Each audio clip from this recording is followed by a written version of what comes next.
Campaign national spokesperson Katrina Pearson. Yeah, good to see you. Thank you.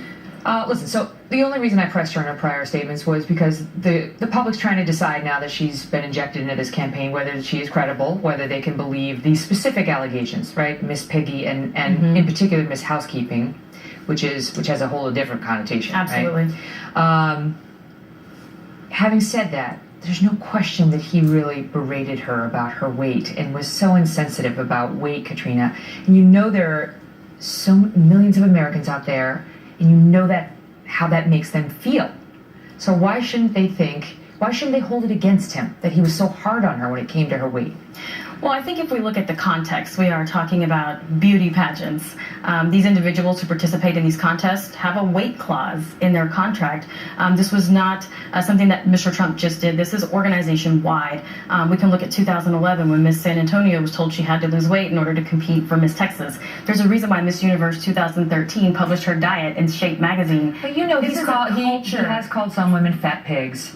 He's constantly evaluating women based on a number. They're a 7, they're a 10. I mean, he's very into body shape of women. Well, absolutely. Mr. Trump owned a beauty pageant, and that's where some of that comes from. That is also entertainment. That is also television. When you look at the woman, for example, like his wife and his daughters, they say he treats everyone the same. So we can't just pull out one section of women and say he only does this to women.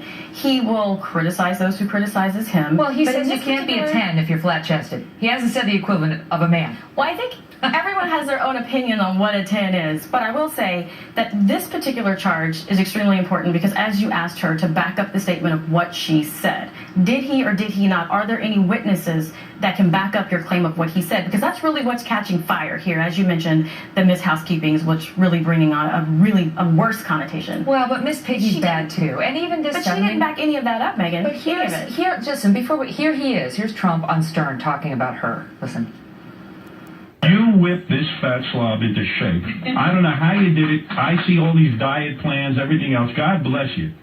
You whipped her into shape, and you held the whole pageant together. Congratulations. Well, that was an amazing one, Eric. How did you whip her into shape? She went from 118 to almost 170. Yeah. And you got her right down again to 118, didn't you? Well, she's going to be there. She's probably 145 or something. She gained about 55 pounds in a period of 9 months. She was like an eating machine. What was she I doing? guess she ate a lot of everything. Well, he also said in one of the previous clips that they're showing on television today is, I'm the same way. I like to eat too. This is the context of a beauty pageant, and that's what's getting lost in translation. There is a weight clause. The current Miss Universe, if you go to her Facebook page, there's a ton of posts of her working out in a gym. This is extremely important to those women. But we are talking about things allegedly that Donald Trump said.